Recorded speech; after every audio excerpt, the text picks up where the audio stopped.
remercie déjà toutes et à tous d'être présents ce soir. Vous l'avez vu, on a un remplacement qui a eu lieu. Je dois donc installer Madame Thérèse Carbonnier en tant que conseillère municipale. Par courrier du 4 septembre 2015, M. Thierry Ségard m'a fait part de sa décision de démissionner du conseil municipal. Par courrier du 7 septembre 2015, j'ai donc informé Mme Thérèse Carbonnier qu'en l'application de l'article L 270 du Code électoral, elle était appelée à le remplacer. Par courrier en date du 8 septembre 2015, Mme Thérèse Carbonnier m'a fait part de sa décision de siéger au conseil municipal et donc de remplacer M. Thierry Ségard au sein des comités consultatifs et commissions concernées par son départ. Je suis donc très heureux d'accueillir Mme Thérèse Carbonnier au sein de notre assemblée. Bienvenue à vous dans ce conseil municipal et j'espère que nos travaux seront de qualité avec vous à nos côtés. Ceci étant fait, on va donc pouvoir passer à la désignation du secrétaire de séance.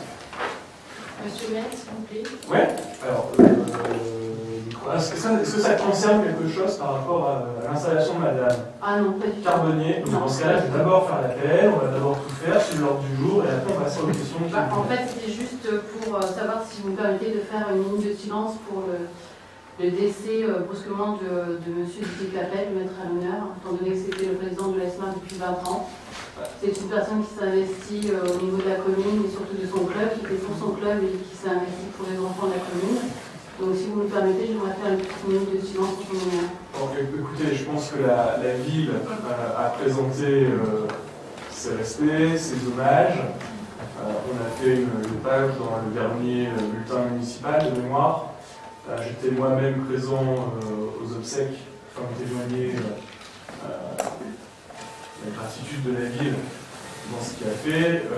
Nous notons bien votre demande. Je vais donc faire l'appel, faire le process, et après on verra si le temps le permet. D'accord? Oui, c'est bon. Vous êtes très aimable, monsieur le maire. Merci, madame. Toujours un bon plaisir. Allez, Quentin, t'es désigné, gagné. Prêt pour faire l'appel?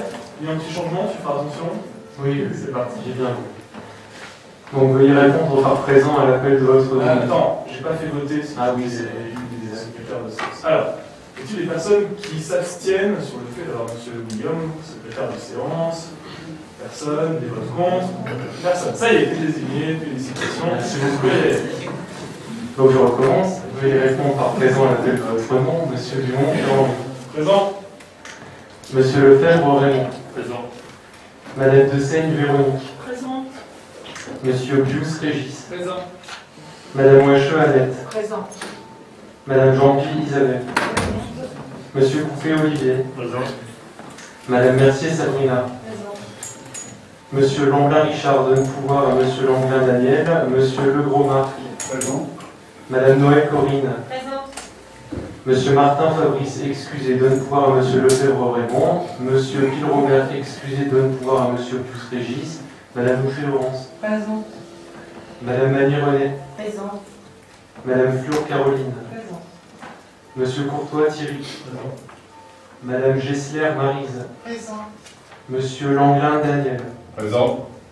Madame Gatel, René, excusez, donne pouvoir à Madame de Seigne, Véronique. Monsieur Guillaume, Quentin, présent. Monsieur Perron, Serge, excusez, donne pouvoir à Monsieur Delbrève, Régis. Madame Fournier, Annick. Présent.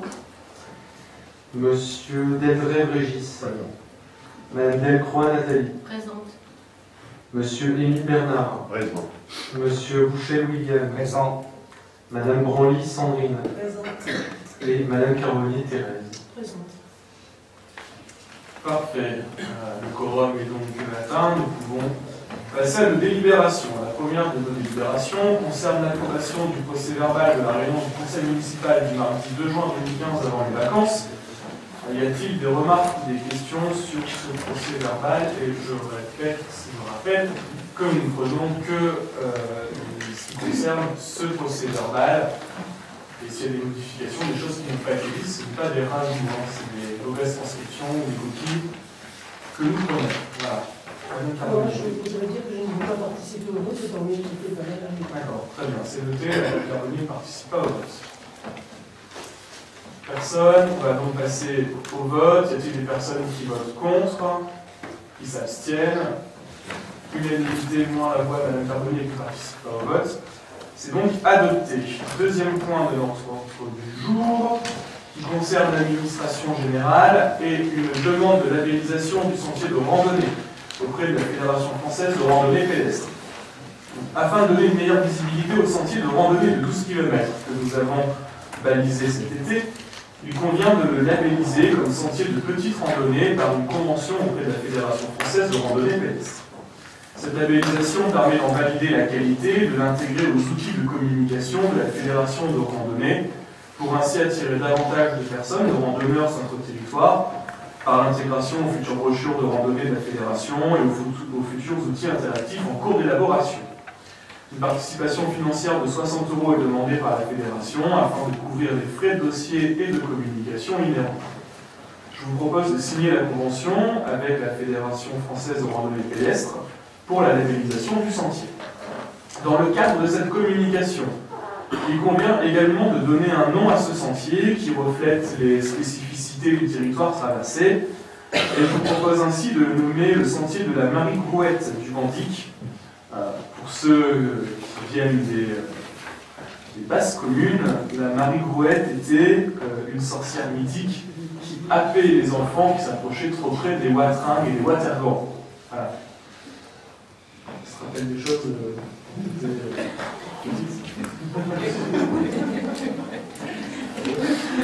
Allez, voilà, j'ouvre les débats sur ça. On peut parler sur le nom. Moi, je trouve le nom plutôt sympa. Donc, voilà, on peut débattre sur ça, les types des questions, des remarques sur la labellisation, l'adhésion, sur Marie-Grouette, tout va bien. Allez, passer au vote. Qui vote contre? Personne. Qui s'abstient? Personne. Unanimité. Adoption. Je vous remercie. Le point 2.2. Je vous propose donc de parler du rapport d'activité qui vous a été présenté et transmis avec la convocation, le service de collecte des déchets ménagers et donc son rapport d'activité 2014. C'est conformément à l'article L 2224-5 du Code général des collectivités territoriales, complété par le décret numéro 2404 du 11 mai 2000, que je vous présente ce soir au Conseil municipal le rapport annuel sur le prix et la qualité du service public de collecte des ordures ménagères de l'année précédente, c'est-à-dire l'année 2014. Voilà. Donc, s'il y a des questions ou des remarques sur ce rapport, je ne vais pas aller à travers un ordre du jour assez large, assez vaste. On reprend les données qu'on a l'habitude de voir, il n'y a pas grand-chose qui a été changé. Vous voyez donc les flux, les ramassages, etc., etc. Est-ce que ce rapport appelle des remarques, des analyses, des questions? Monsieur Boucher. Bon, j'ai une petite question, monsieur le maire. Nous avons deux documents. Il y a un document, c'est dépenses et recettes réaffectées avec année activité. Alors, donnez les pages, comme ça. Il n'y a pas de numéro de page. C'est deux derrière. Donc, année activité et année comptable. C'est quoi la différence? Est-ce que les résultats ne sont pas les mêmes? Qu'est-ce qu'on entend par année activité et année comptable? On va se tourner vers les spécialistes. Parce que je me suis aperçu que pour l'année comptable, les résultats aide et co-emballage, le compte 7418, ce n'est pas les mêmes sommes qui sont portées par rapport au premier document. Qu'en fait-il? Alors attends, je reprends les C'est une question pointue, mais. Oui, non. Pourquoi il y a un décalage? Il y a un décalage sur le dernier trimestre. Le dernier trimestre de l'année, il assume l'année suivante. Alors, quel est le document de référence? On prend l'année d'activité ou l'année comptable? L'année d'activité, vous avez vraiment les recettes par année, et l'année comptable, c'est vraiment les écritures inscrites sur le budget d'année. D'accord. Donc, pour le coût du service par habitant, vous prenez 25 ou bien 17? Par activité? D'accord. Merci. Merci, monsieur Boucher. Vous avez des questions, d'autres remarques? Voilà, donc il n'y a pas de vote. Le rapport n'a pas à être approuvé, c'est simplement bien vouloir prendre acte du du respect de la disposition et que la communication réglementaire a été respectée. 2.3, les comités consultatifs et des modifications. Alors, je vous rappelle que lors des conseils municipaux des 27 mai et 23 septembre 2014, 17 comités consultatifs avaient été constitués. Aujourd'hui, compte tenu de la démission de M. Thierry Ségard en sa qualité de conseiller municipal, il y avait lieu de pourvoir à son remplacement par la désignation d'un nouvel élu au sein des 4 instances concernées par son départ. Il s'agit des comités consultatifs urbanisme, développement économique, environnement, tourisme et prévention sécurité. Suite à l'accord de Mme Carbonnier-Thérèse, par courrier en date du 8 septembre 2015 pour remplacer M. Thierry Ségard, et conformément à l'article L2121.22 du Code général des collectivités territoriales, je vous propose d'arrêter comme suit la liste des comités consultatifs. C'est un remplacement simple en fait de Mme Carolière. Si vous voulez, là, il y a à travers tous les comités consultatifs ou non, c'est pas la peine. Monsieur le maire, par contre, pour le développement économique, je participerai à la place de M. Thierry Ségard, c'est possible. Oui, après ça. Donc intervenir partout sauf pour le développement économique. C'était une place qui était défendue à votre groupe, hein, libre à vous de faire un changement. Pour nous, il n'y a pas de problème, parce que les administratifs ont pris note, c'est bon. Donc alors, on se retrouve avec Mme Carbonnier à l'urbanisme, l'environnement tourisme, à la prévention sécurité, et M. Bouchel qui prend le comité consultatif développement éco. Voilà. Merci. D'accord. C'est bon, super. Alors, nous allons pouvoir passer au vote. Qui est contre? Personne. Qui s'abstient? Personne. Unanimité. Je vous remercie. Délibération 2.4. Alors, il y a une petite modification. Alors, on a corrigé sur table. On a fait une petite copie. On avait mis 27 mai 2014 et non 2015. On devrait corriger. Je vous rappelle que lors du conseil municipal du 27 mai 2014, la commission municipale achat avait été constituée.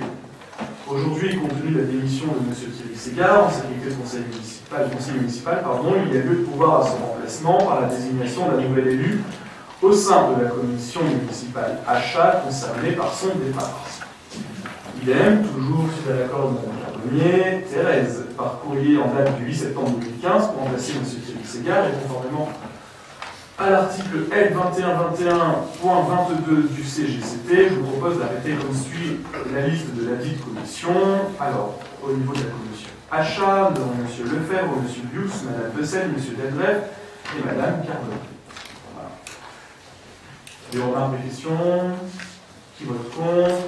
Personne. Qui s'abstient? Personne. Unanimité, je vous remercie. 2.5. Qui concerne le rapport de la Chambre régionale des comptes et donc le rapport d'observation définitive. Par courrier, en date du 28 juillet 2015, Monsieur le Président de la Chambre régionale des comptes du Nord-Pas-de-Calais a notifié à la ville son rapport définitif sur la gestion de la commune pour les exercices 2009 et suivants. En application des dispositions de l'article L243-5 du Code des juridictions financières, le rapport doit être porté à la connaissance de l'Assemblée délibérante. À ce titre, il doit faire l'objet d'une inscription à l'ordre du jour de la plus proche réunion de l'Assemblée délibérante et ensuite donner lieu à un débat. Après la séance du conseil municipal, le document final devient alors un document administratif communicable à toute personne en faisant la demande dans les conditions fixées par la loi numéro 78-753 du 17 juillet 1978 modifiée. Donc vous avez dû avoir avec la convocation le rapport de la Chambre régionale des comptes ainsi qu'une annexe qui était la réponse de l'ancien ordonnateur, c'est-à-dire l'ancien maire, M. Perron, et qui donnait quelques remarques. Je vais donc vous en faire la lecture par en entier, je vais sortir les faits saillants, et ensuite je m'ouvrirai au débat. Alors, comme vous le savez, la Chambre régionale des comptes du Nord-Pas-de-Calais-Picardie a examiné la gestion de notre commune. Les magistrats de la Chambre régionale organisent régulièrement des contrôles dans les différentes collectivités et la ville de Marx est donc de bonne grâce liée à cet exercice. Cet examen rejoint la volonté de ma majorité, exprimée durant la campagne de mars 2014, et qui constitue un engagement fort de procéder à un audit de la ville de Marcq par un organisme indépendant. L'examen de la Chambre régionale des comptes de Nord-Pas-de-Calais et Picardie concernait les exercices 2009 à 2014 et concerne donc principalement la gestion de la commune par mon prédécesseur aujourd'hui absent. Cependant, une partie de la gestion a également été étudiée puisque l'enquête s'est terminée il y a quelques mois avant l'arrêt définitif des observations de la Chambre le 16 juillet dernier. Comme vous avez déjà pu et dû le constater en prenant connaissance de l'ordre du jour de notre conseil municipal, la Chambre régionale des comptes a mis de très nombreuses remarques, certaines anodines, d'autres plus importantes, et les dernières soulignant des faits très graves que l'on pourrait qualifier, si on est gentil, d'incompétence. Et je vous laisse, aux uns et aux autres, le soin de choisir le qualificatif approprié si vous désirez être un peu moins gentil que moi. Il ne m'appartient pas de commenter les remarques de la Chambre régionale des comptes. Cependant, j'en ferai l'exposé le plus sincère et le plus clair possible, en me basant sur des citations de magistrats, afin que les élus et surtout les habitants puissent parfaitement comprendre les enjeux, aussi bien passés que ceux, bien plus importants, futurs. Je considère que ce rapport est une chance pour notre ville, une chance de repartir sur une base saine, juridiquement fiable et surtout totalement indépendante, qui ne peut être taxée de partialité partisane ou d'opportunisme politique. Le rapport commence donc, ça va dans l'ordre chronologique, Le rapport commence donc par expliquer ce qu'était l'examen. Voilà, on a fait quelques remarques préliminaires et on va passer à l'examen en lui-même qui commence par la synthèse que vous pouvez trouver en page 3. Le rapport de la Chambre régionale des comptes s'ouvre donc sur une synthèse. Et cette dernière trace les grandes lignes de l'examen de notre ville. Cette synthèse souligne que, jusqu'en 2013, la capacité d'autofinancement connaît une dégradation en raison d'une augmentation plus rapide des charges que des produits de fonctionnement et que, par conséquent, les marges de manœuvre se réduisent, avec un encours de la dette qui continue de croître. Concrètement, cela signifie que de 2009 à 2014, et donc au changement de majorité, la dette augmentait et notre capacité d'investissement diminuait. Les magistrats de la Chambre régionale des comptes constatent que notre premier exercice, à savoir 2014, se traduit par, je cite, une amélioration de la capacité d'autofinancement brut grâce à l'augmentation des produits de gestion sans augmentation de la pression fiscale et au maintien du niveau général des dépenses de gestion. Les magistrats soulignent la capacité de désendettement de la commune qui représente une durée de 4,1 ans fin 2014 contre 6,5 ans en 2013, c'est-à-dire que fin 2014, nous avons atteint le meilleur niveau depuis l'année 2009. La synthèse de ce rapport, qui fait une demi-page, la synthèse, pas le rapport, se termine par plusieurs recommandations et nous reviendrons sur celles-ci dans l'examen plus approfondi du rapport. Pages 4 et 5, vous trouverez plusieurs rappels à la réglementation. En effet, la Chambre régionale des comptes émet 14 recommandations. En quelques semaines, notre majorité a déjà totalement mis en œuvre 8 d'entre elles, tandis que 2 autres sont partiellement mises en œuvre. Notre but est donc d'atteindre 100% d'application de ces rappels à la réglementation le plus rapidement possible, même si certaines d'entre elles bousculent de vieilles habitudes. Permettez-moi de souligner la rapidité avec laquelle nous avons pu appliquer la grande majorité de ces recommandations, ce qui a été clairement mis noir sur blanc par la Chambre régionale des comptes. Par ailleurs, je rappelle que pour certaines d'entre elles, nous n'avions pas attendu ce rapport, ni même les différents échanges avec la Chambre régionale des comptes, pour nous mettre en conformité, tout simplement, avec la loi. Je pense en particulier au processus d'instruction des dossiers de demande de subvention et aux conflits d'intérêts inhérents à certaines décisions prises auparavant. À mes yeux, la conformité au droit et à la loi prévaut sur les autres considérations. Voilà pour les différents rappels à la réglementation. Page 6, vous avez l'ouverture des observations définitives avec les informations financières.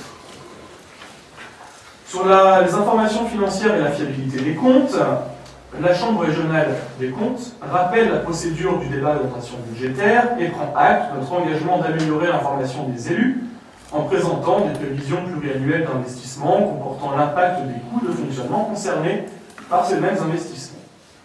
En effet, il est inconcevable pour ma majorité d'investir sans prendre en compte les impacts financiers, M. le Premier Rapport chargé des finances, vous m'arrêtez si je me trompe, sur les dépenses de fonctionnement qui sont, je le rappelle, incompressibles et peuvent emmener la commune sur une pente empêchant tout investissement futur. C'est cette réflexion qui nous a poussé, à regret, à annuler le projet de médiathèque et à le requalifier en quelque chose de plus modeste et de plus adapté à la commune, nous permettant surtout de garder des marges de manœuvre pour le futur. Parlons de la situation financière. Tout d'abord, les produits. Les magistrats de la Chambre régionale des comptes ont ensuite examiné la situation financière de notre commune et vous retrouverez leurs observations de la page 7 à la page 14. Les magistrats commencent par rappeler les données démographiques de notre ville, à savoir notre passage à une strate de communes de plus de 10 000 habitants, ce qui permettra d'affiner les comparaisons avec les communes de notre taille. La Chambre régionale des comptes rappelle que si la commune a une situation financière globalement saine, son évolution est marquée par une capacité d'autofinancement très incertaine, qui était même en forte diminution en 2013. Les magistrats soulignent les efforts de la nouvelle municipalité en 2014 sur le ratio d'autofinancement brut, qui s'est redressé de 13,6% en 2013 à 19% en 2014. Globalement, en ce qui concerne nos ressources, celles-ci ont augmenté de 22% entre 2009 et 2014, ce qui est une augmentation plus forte que celle des dépenses de fonctionnement. Le rapport met en avant une faiblesse que nous connaissons, à savoir que nos impôts et taxes sont exclusivement constitués par la fiscalité ménage. Les produits de ceux-ci augmentent régulièrement grâce au dynamisme des bases.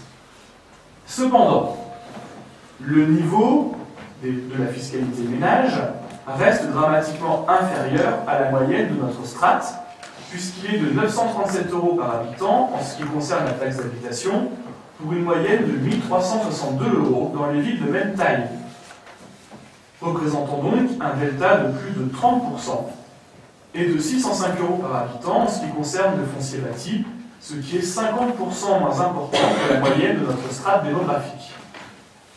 Les magistrats soulignent à ce sujet que le taux de la taxe d'habitation est largement inférieur à la moyenne de la strate, supérieur, excusez-moi.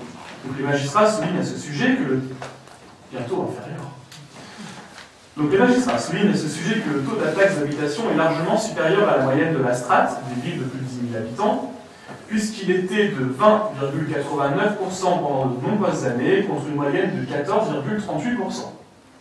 Je rappelle à ce titre qu'en 18 mois, nous avons ramené le taux de la taxe d'habitation de 20,89% à 20,50%, puis à 19,98%. Nous continuerons donc cet effort de diminution cette année. Ce qui ressort de cette analyse et comparaison de la Chambre régionale des comptes, c'est que notre commune, si elle désire continuer d'investir, doit de toute urgence se tourner vers d'autres sources de revenus que le simple impôt ménage. Cela signifie très clairement que nous devons développer des mesures incitatives pour la création d'entreprises sur notre territoire, et nous y reviendrons plus tard.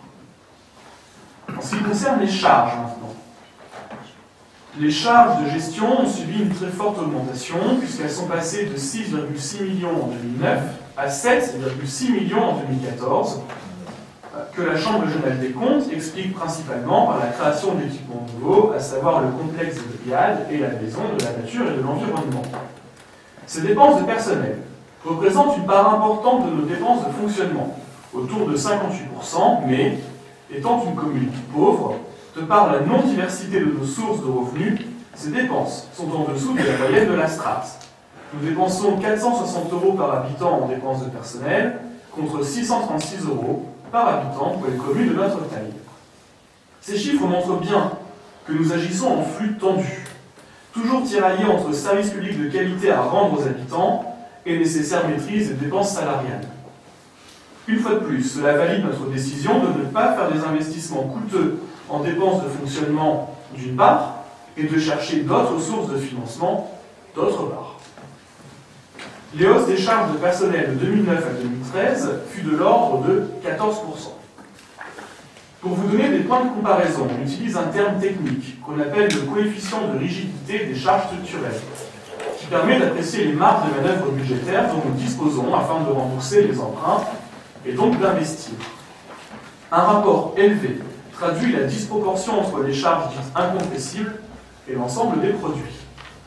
La Chambre régionale des comptes explique que ce coefficient de rigidité s'est détérioré progressivement de 2009 à 2013, avant d'atteindre à son sommet 55% en 2013.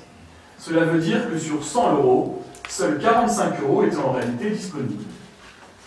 Grâce à notre bonne gestion financière et aux efforts des agents et des élus, ce coefficient s'améliore en 2014, atteignant 52% et se rapprochant de la moyenne de la strate. Pour rappel, les dépenses de gestion n'ont augmenté que de 57 000 € entre 2013 et 2014, soit une hausse de 0,7%.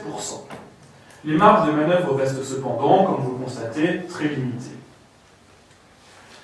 En ce qui concerne la capacité d'autofinancement, elle était en 2013 de 128 € par habitant, inférieure de près de 30% à la moyenne des villes de notre taille, qui est de 180 €.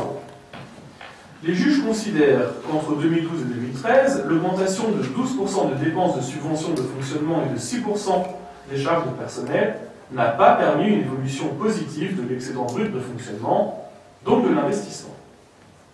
Un satisfecit est adressé par les magistrats de la Chambre régionale des comptes à la nouvelle majorité municipale. Je cite, « En 2014, le rythme d'accroissement des charges de personnel a été divisé par 2 et les achats et les charges externes, ainsi que les subventions, ont diminué respectivement de 2,4% et de 9%. Compte tenu de la stabilisation des dépenses totales de gestion et de l'accroissement des recettes de même nature, la capacité d'autofinancement brut a augmenté de 1,241 million € en 2013 pour arriver à 1,867 millions en 2014. De même, la CAF nette passe, elle, de 0,685 millions à 1,143 millions d'euros. Et donc les magistrats de conclure, l'effort consenti par la commune en 2014 lui permet de retrouver des marges de manœuvre. Troisième point, l'endettement. La Chambre régionale des comptes considère que notre dette ne présente pas de risque. Cependant, il note que l'encours de la dette est passé de 2009 à 2013 de 6,9 millions d'euros à 8,1 millions d'euros, soit une hausse de 18%, avec par conséquent une annuité de la dette en capital qui a augmenté de 53%. En 2014, grâce à nos efforts, l'encours de la dette diminue à 7,7 millions d'euros, avec une dette par habitant de 772 € contre une moyenne de la strate de 881 €. Ce point financier se conclut par une citation des magistrats, j'ouvre les guillemets, « L'exécution du budget 2014 se traduit par une nette amélioration de la situation financière de la commune. Cette année-là, le niveau de la capacité d'autofinancement net est double de celui de 2013 et le niveau de dépenses d'équipement a baissé drastiquement. » Fin de citation. Voilà, c'était le point sur les finances. Maintenant, le point sur le personnel. Le personnel, donc, le sujet a déjà été quelque peu défloré, mais je vais reprendre quelques chiffres clés et faits saillants. Tout d'abord, la collectivité emploie 170 agents, dont une vingtaine occasionnels, contre 140 en 2009. Cela représente une hausse de 21%. En ce qui concerne la rémunération des agents, les magistrats soulignent le volume important d'heures supplémentaires, en augmentation de 36% entre 2010 et 2013, passant de 3 377 à 4 577 heures par an, bien évidemment. Sur ces heures supplémentaires, la Chambre régionale des comptes demande à privilégier la récupération plutôt que le paiement des heures supplémentaires. De plus, les magistrats rappellent que les heures supplémentaires ne peuvent être récurrentes pour un même agent et que la loi interdit ce complément de rémunération de façon récurrente. Un travail énergique est toujours en cours de mes adjoints en charge des finances et du personnel communal vise à améliorer le processus de déclenchement des heures supplémentaires tout en privilégiant la récupération afin de limiter, selon l'expression de la Chambre régionale des comptes, les zones de risque. S'agissant du régime indemnitaire, la Chambre régionale des comptes soulève l'irrégularité du versement complémentaire au 13e mois de 250 € bruts mise en place en 2007. Nous nous efforçons de trouver une solution avec les organisations syndicales afin de corriger cette irrégularité sans pénaliser les agents.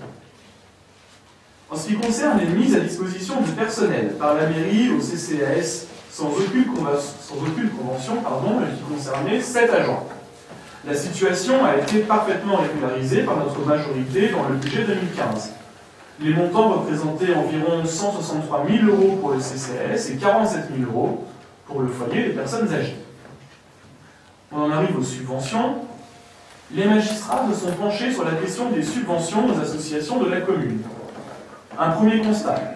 Malgré le peu de pièces demandées par l'ancienne majorité pour instruire les dossiers, il apparaît que la commune ne dispose des éléments requis que pour seulement 3 associations marquoises. Les demandes se trouvaient dans un tableau de synthèse qui n'était ni daté ni signé et sans aucun compte-rendu de réunion de la cellule instructrice des demandes. La Cour souligne, je cite, « l'absence de l'ensemble des justifications obtenues ou conservées par la commune pour certaines associations bénéficiant de plus de 10 000 € de subventions constitue une fragilité pour examiner leurs demandes. Pour 2015, la commune a constitué un dossier type de demande de subvention comprenant un rapport d'activité, les comptes des exercices antérieurs, le budget prévisionnel pour l'exercice à venir. » Fin de citation. Et la Cour de conclure, pour les subventions accordées par l'ancienne majorité, ouvrez les guillemets, la commune n'a pas défini de politique d'attribution des subventions, fermez les guillemets. En ce qui concerne le processus d'instruction des demandes de subventions, la Chambre régionale des comptes fut interpellée, tout comme nous le fûmes, sur la question des conflits d'intérêts.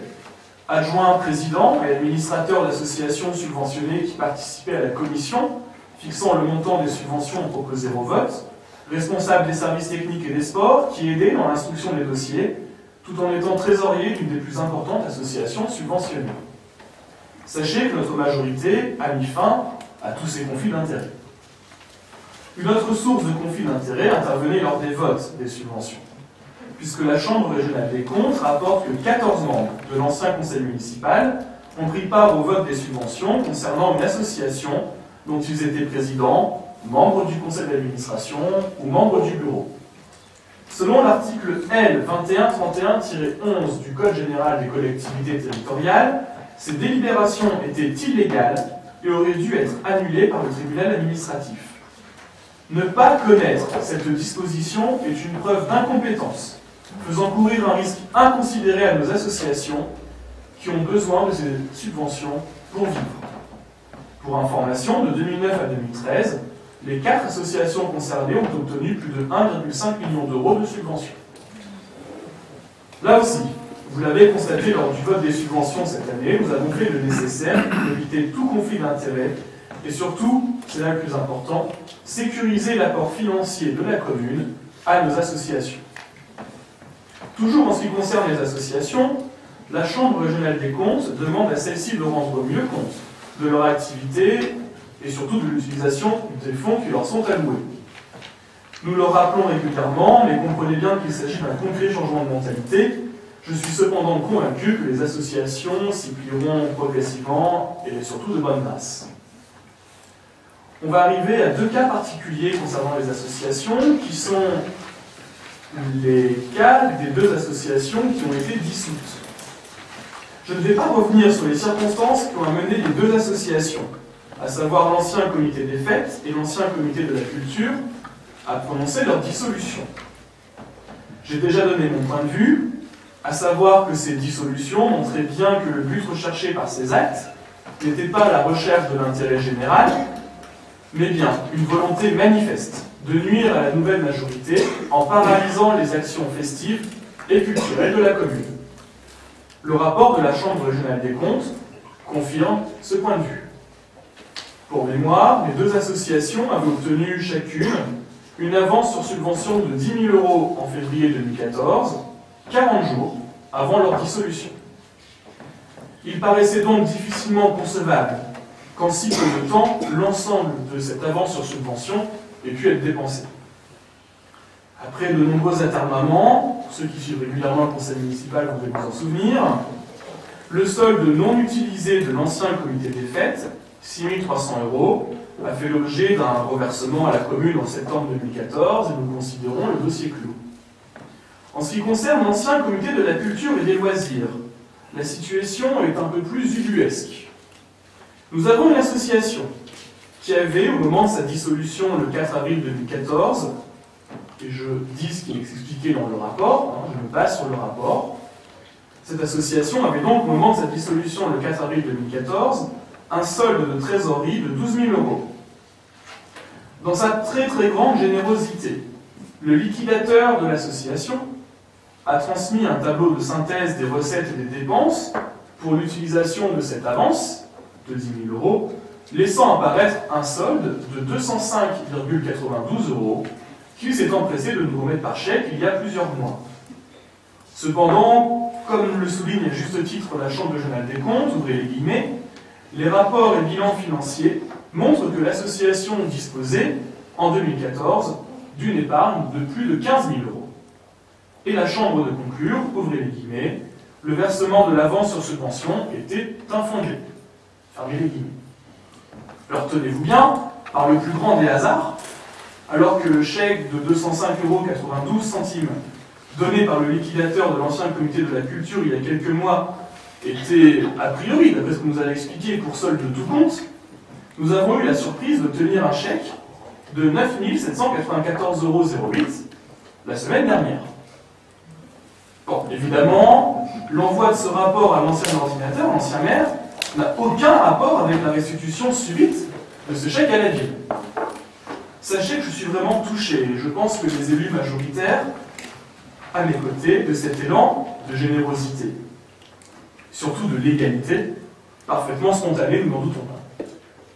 Je me pose néanmoins deux questions. Que se serait-il passé si la commune n'avait pas fait l'objet de cet examen de la Chambre régionale des comptes? Que serait-il advenu de ces 10 000 €? Et surtout, comment une association dissoute depuis 18 mois peut-elle du jour au lendemain sortir un chèque de 10 000 €? A-t-elle encore un compte en banque? Et si c'est le cas, qui dispose de l'argent des Marquois? Voilà qui termine ce point sur la dissolution des deux associations. On va passer maintenant à un point qui concerne les dépenses prises en charge irrégulièrement par la commune au profit du club de football de l'AS Marc.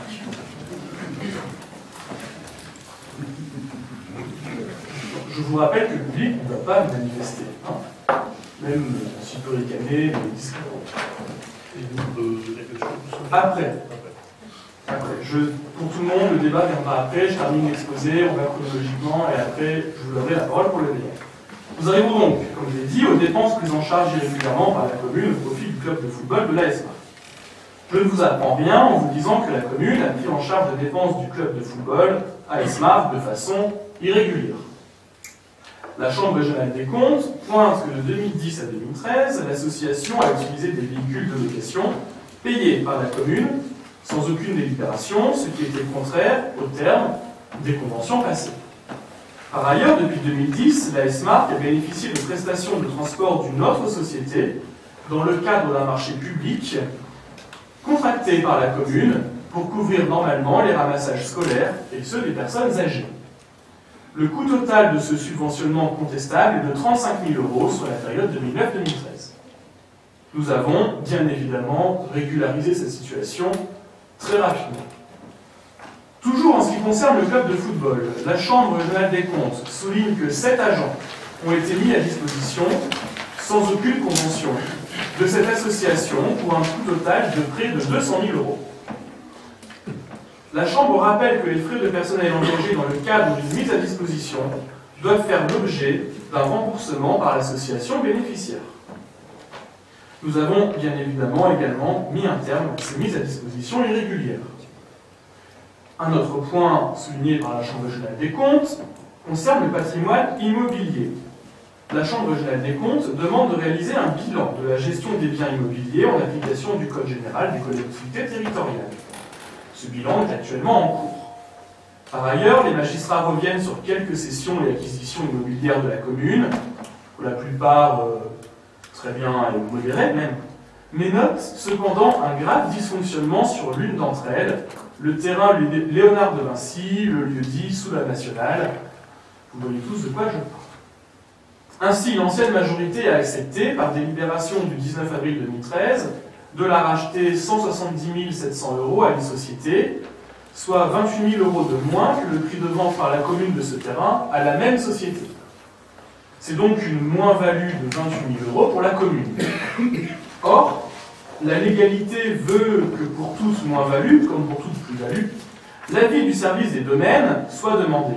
Ici, cela ne fut pas le cas, et la Chambre régionale des comptes rappelle, je cite, ouvrez les guillemets, « Aucun élément objectif n'a été produit pour justifier cette différence de prix. La Chambre estime qu'en l'absence de l'intervention des domaines, la transaction s'est faite au détriment de la commune. » Fermez les guillemets. Pour conclure, voici donc comment faire cadrer légalement près de 30 000 € à la commune. Voilà. Cela conclut la présentation de ce rapport. Je me suis borné aux faits en étant le plus succinct possible, en ne mettant rien aux faits présentés donc, par la Chambre régionale des comptes, que je remercie encore une fois pour leur travail. Pour votre information totale, l'ancien ordonnateur a répondu en annexe du rapport. Il ne m'appartient pas de commenter sa réponse, préférant me baser, vous l'avez compris, non pas sur des interprétations, mais sur un jugement souverain de la Chambre régionale des comptes et d'une juridiction. Comme le veut la loi, que je respecte, j'ouvre la discussion sur ce rapport et je vous remercie de votre attention et de votre écoute. Ce rapport sera disponible dès demain matin sur le site internet de notre commune. J'ouvre donc les débats. Quelqu'un veut-il prendre la parole? Monsieur Coupé. Je vous remercie. Bonjour.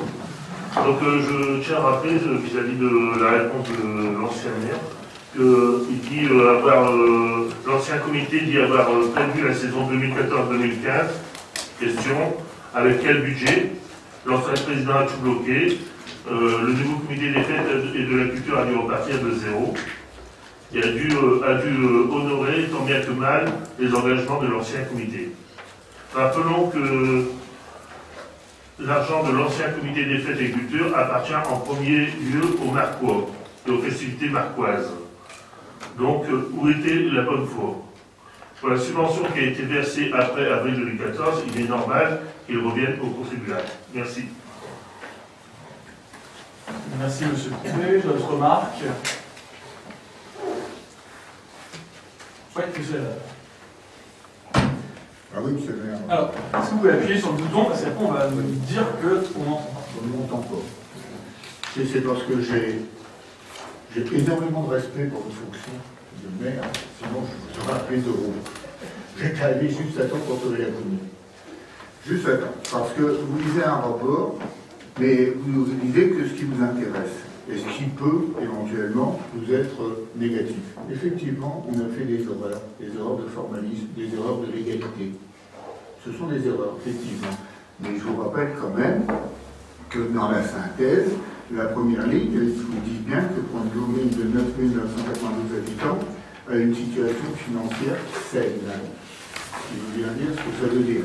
Et ça, il fallait aussi en parler. Quant au circuit d'instruction de distribution des subventions, je suis surpris que la Cour des comptes n'ait pas trouvé les dossiers d'études, puisque l'ensemble des dossiers d'études étaient gardés par l'adjointe au sport, au service technique. Et chaque subvention demandée faisait l'objet d'un dossier remis à l'adjointe au sport et après d'un entretien avec les responsables de l'association. Alors je suis extrêmement surpris là-dessus. Mais bon, là-dessus je peux pas dire, je suis pas allé voir au service technique ce qui se passait. Alors je vais vous répondre sur ça, je vous donne la parole tout de suite après. Alors, sur la gestion saine, je l'ai dit, hein, vous pouvez constater les enregistrements, j'ai dit que la commune avait une situation saine, mais qu'elle était sur une pente dégradée. C'est ce qui transpire du rapport, c'est-à-dire que voilà. Sur la question des subventions, je n'y étais pas. Personne n'était présent ici. Le responsable des services techniques de l'époque n'est plus présent dans la commune. Donc moi, je me base sur le rapport de la Chambre générale des comptes et je n'ai fait que dire ce qui avait été marqué dans la Chambre générale des comptes. Donc si vous avez des remarques sur ce point, c'est au magistrat de la Chambre générale des comptes. Ça n'a pas été pris en compte. Mais ça a été fait. En effet, je vous laisse maintenant la parole. Ça a été fait, mais ça n'a pas été pris en compte. Non, c'est vrai, je ne sais pas.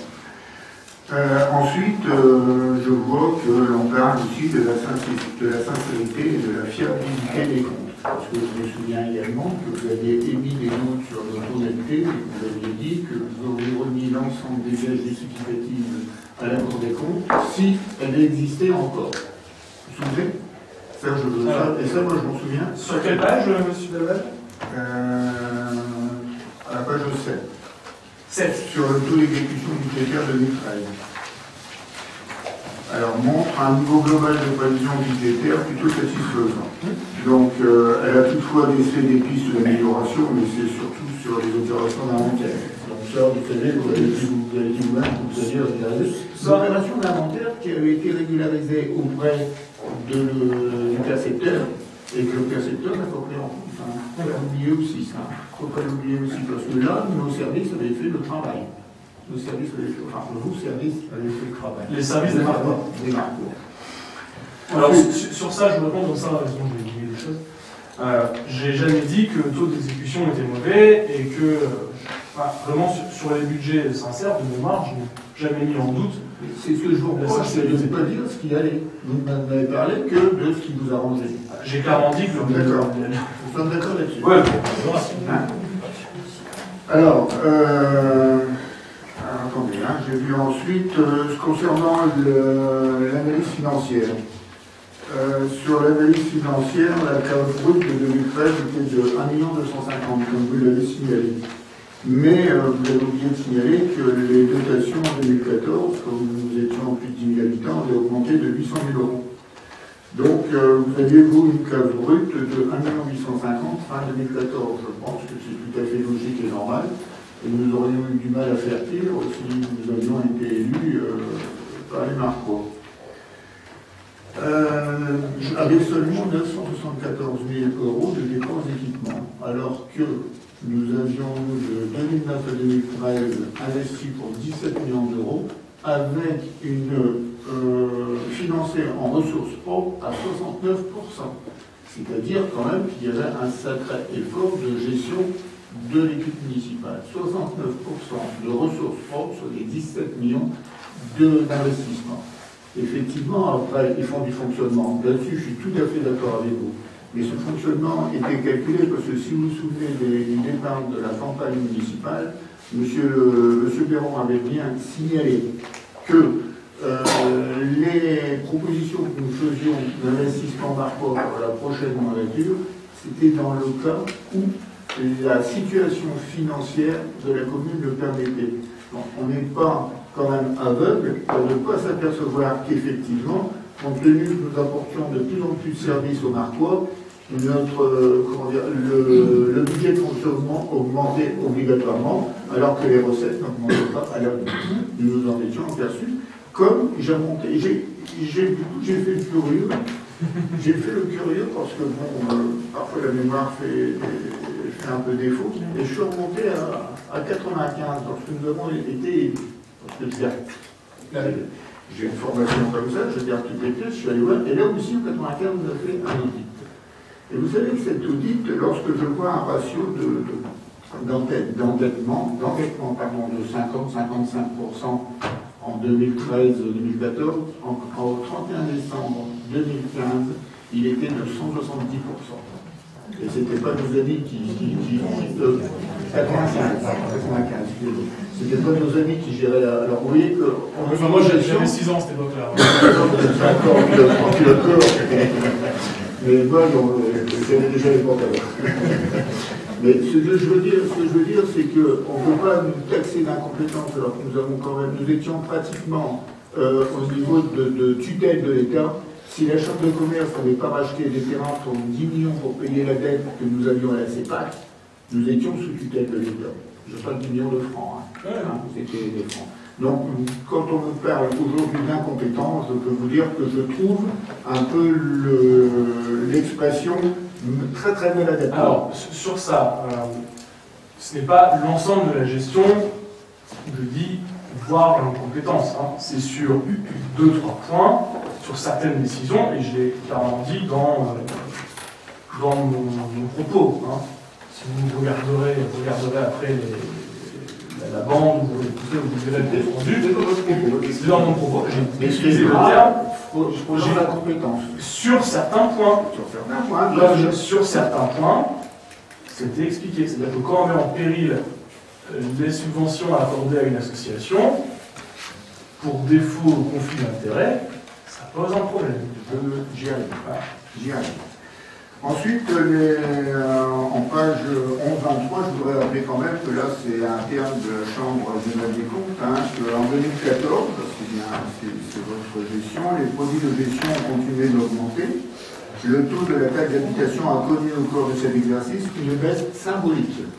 Donc j'aurais bien aimé que vous en payiez le terme, vous avez oublié de signaler. Enfin, j'ai quand même signalé derrière qu'on avait rebaissé une nouvelle fois, qu'on a continué à baisser. Toujours symbolique.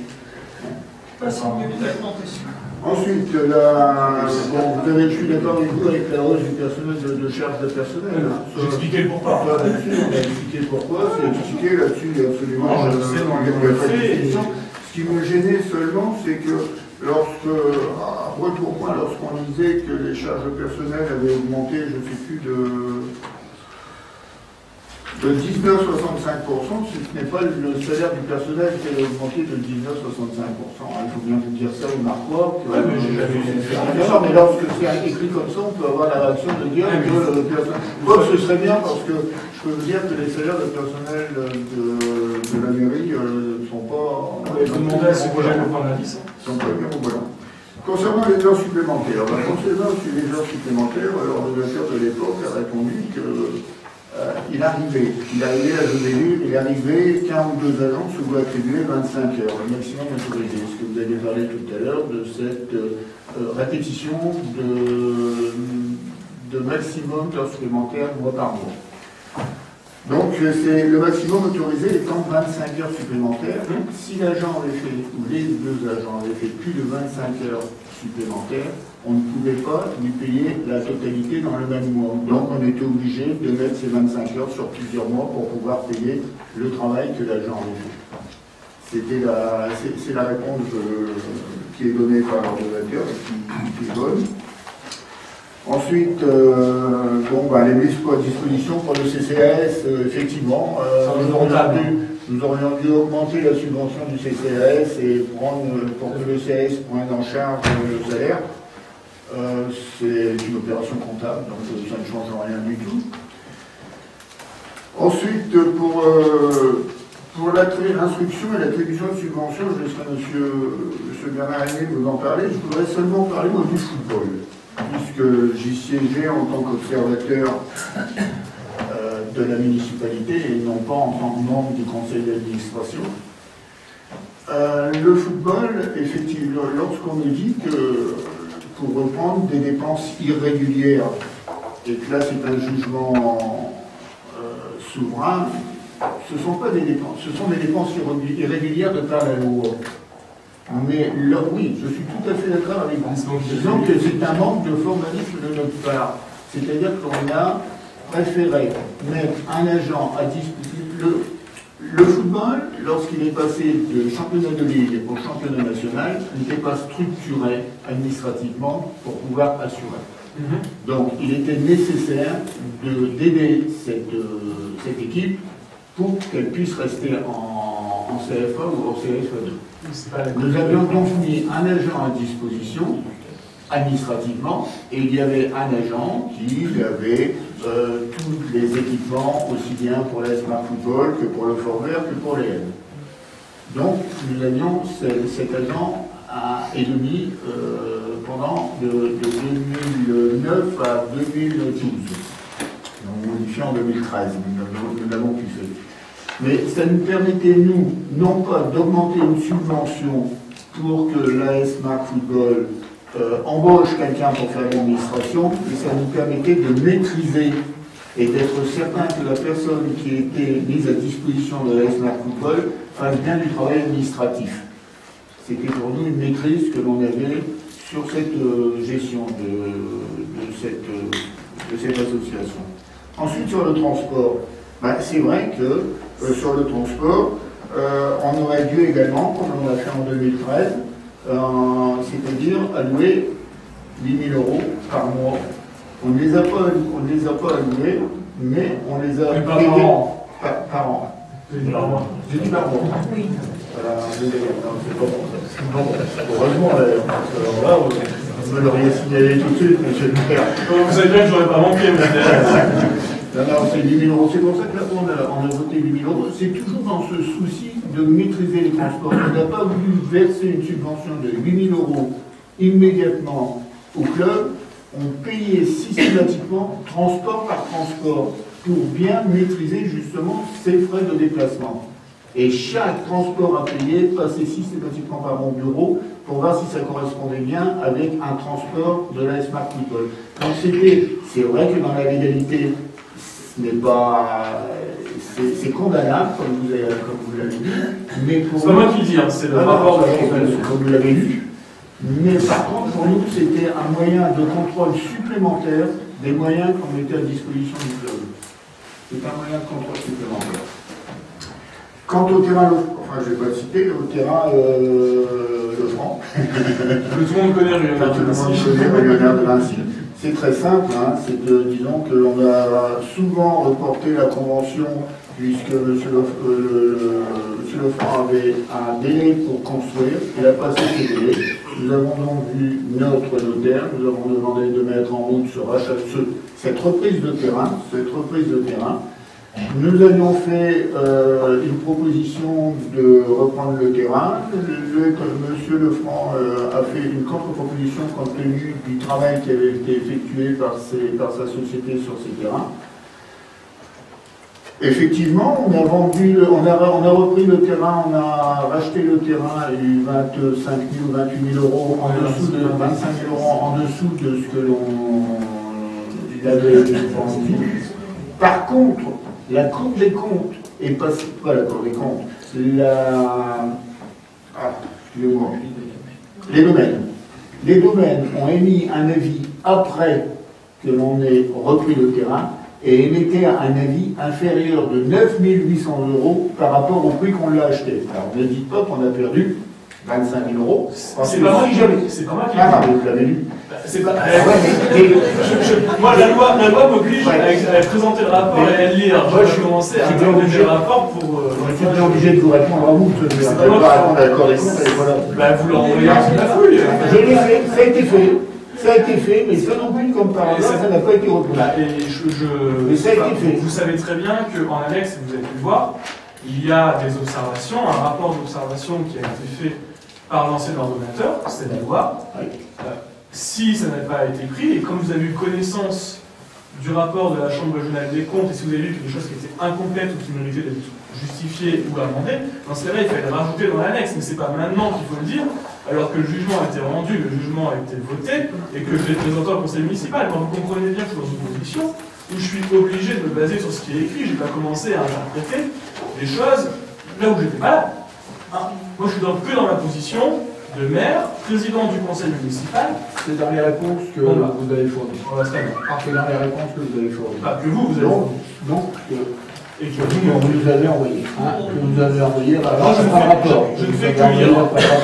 Je ne fais que lire, et j'ai bien dit au début que la réponse apportée. Moi, ma réponse, c'est qu'on a quand même racheté, eu ce terrain avec 9 800 € de plus que les domaines que vous nous conseillez sur le prix d'achat.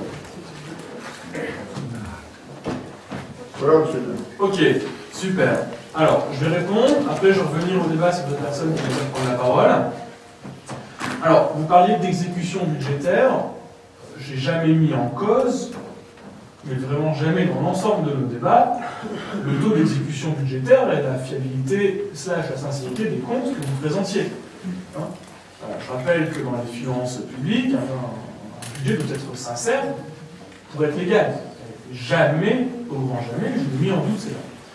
Sur nous, notre exécution budgétaire et sur nos investissements, vous savez pertinemment que c'est beaucoup plus simple d'investir quand on peut prévoir et quand on sait qu'on sera en poste l'année qui suit, que lors d'une année électorale où on est en 2014 et où on récupère une mairie en avril, parce que le vote du conseil c'est en avril, et où donc forcément on n'a plus déjà que 8 mois pour préparer les différents investissements, faire un point, savoir avec les services ce qui doit être gardé, ce qui ne doit pas être gardé, ce qu'on peut faire, appréhender l'ensemble du poste, parce qu'on est tous des nouveaux élus, on était tous des nouveaux élus à l'époque.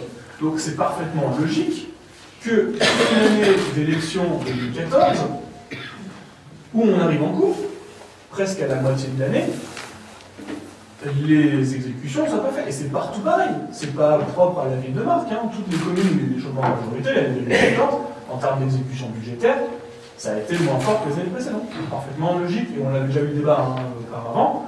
Vous verrez bien qu'en 2015, nos taux d'exécution budgétaire reprendront des taux et des seuils normaux, classiques, comme toutes les villes, et que notre investissement également remonte. On a d'ailleurs voté les budgets, et ça se fonctionne plutôt bien au niveau des discussions, genre des travaux, des finances. Voilà. Donc sur ça, voilà, on ne va pas commencer à polémiquer sur des choses dont on a déjà parlé et qui ne méritent pas de passer du temps là-dessus. Ensuite, vous parliez des heures supplémentaires. Ce qui est interdit et ce qui est bien marqué dans le rapport de la Chambre nationale des comptes, c'est qu'une même personne fasse des heures supplémentaires mois après mois, toujours le même volume. C'est-à-dire que si une personne a, soit 25 ou 10 d'ailleurs, si une personne, un agent, a tous les mois 10 heures supplémentaires, ça considère, et c'est considéré comme un complément de revenu qui n'a pas eu lieu d'être, puisqu'il est récurrent. Donc c'est donc illégal. Et donc, ce que dit le rapport, et ce que nous faisons également en charge du personnel, c'est de progressivement d'abord privilégier la récupération avant de payer les heures supplémentaires. C'est ce qui permet quand même d'économiser au maximum. Donc voilà, je fais une petite précision. Une fois de plus, par rapport à ce que vous avez pu dire, moi je ne suis pas là pour juger le rapport des juges. Moi, je suis là pour lire le rapport des juges et le commenter, le mettre en débat.